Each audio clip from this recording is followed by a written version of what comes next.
All human wealth can only be held, but not owned. Since Adam and Eve broke the rules set forth by God, God has decided that man must obtain materials for maintaining his life energy through labor. The humans in early stages of human history could only live on fruit, fish, and wild animals. The food supply was only adequate for a few meals or days. That is to say, they did not have food for all meals. With a highly organized collective human life, the division of labor participated in by humans is more efficient to bright about the stock and surplus of living materials. Hence the concept of storage emerged in human history. With the invention of labor tools and further understanding of nature by humans, the significantly increased production capacity of human has improved humans' quality of life and gave birth to the concept of asset in humans' collective organization life. The humans realized the vital importance of materials in their life by gradually escalating all the life-related material elements around them to the category of all life and production data. Hence, the new concept of wealth began to take root in the hearts of human beings. Since then, there have been numerous bloody and brutal wars among human beings for wealth in the past millenniums, from primitive society via slave society and feudal society to capitalist society, and there were no signs of cease of such wars in modern times.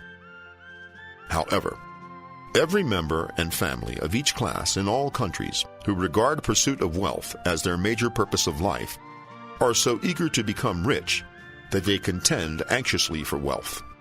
The size of wealth owned by a social member has become the only criteria to define his or her success, and wealth has become an important capital of a person, a family, or a country, instead of material foundation to meet the basic needs of human life in the early stage of human history. Due to the fanatic pursuit of materials, the material foundation of the whole social stratum has been seriously differentiated. The gap between the rich and the poor is growing day by day with the change of the times. While some people are fabulously rich and overfed and own fancy houses and countless wealth, some people are penniless, starved, homeless, and heavily indebted.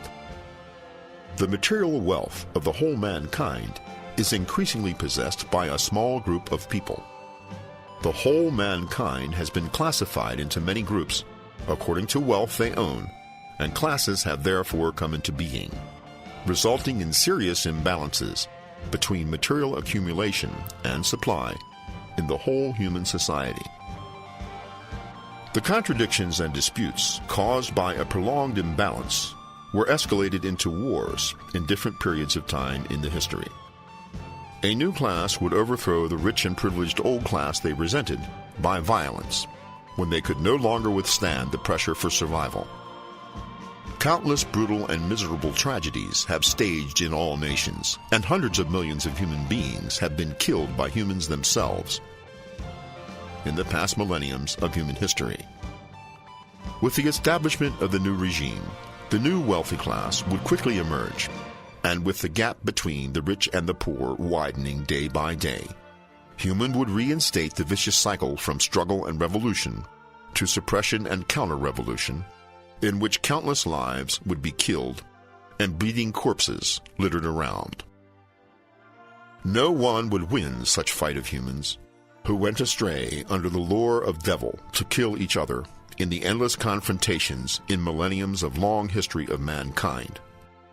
Why can't mankind live in peace and love in this world? The answer to this question is wealth. People are contending for wealth at all costs because they are selfish and greedy and want to own everything in the world to resist the risks in the future. Does the ownership of extreme wealth mean the possession of everything and security in the future? The millenniums of long history of human tell us that this idea is wrong. All the wealth except those necessary for your life only belong to your family members, relatives, and mostly to your enemies, but you. The excessive wealth brings to you no happiness, but disaster, imprisonment, or death. When people are so selfish as to collect wealth for their offspring, they are actually falling into a fantastic illusion, a flashily beautiful image or a trap set up by God for human. It is a litmus test of humans' selfishness and greediness made by God. Once human enter this trap, it will have no way to escape but waiting for the judgment of history.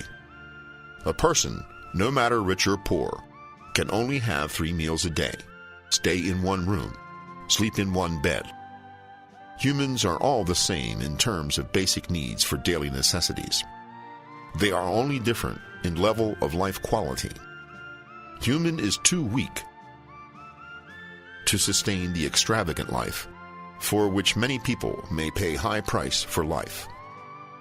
So too much material wealth is superfluous. You may own wealth in this world, but you cannot hold it long, because God wants people to come to and leave the world without any wealth. The excessive wealth you own has to be given back to the society, sooner or later. If you refuse to do so, God will rob you of your wealth by various means, or even take away your life. There are many such human tragedies in history, which have been staged all over the world for thousands of years. Therefore, the wealth possessed by humans belongs only to God, because human is only a temporary custodian of the wealth. This is the law of the universe and the truth of humanity.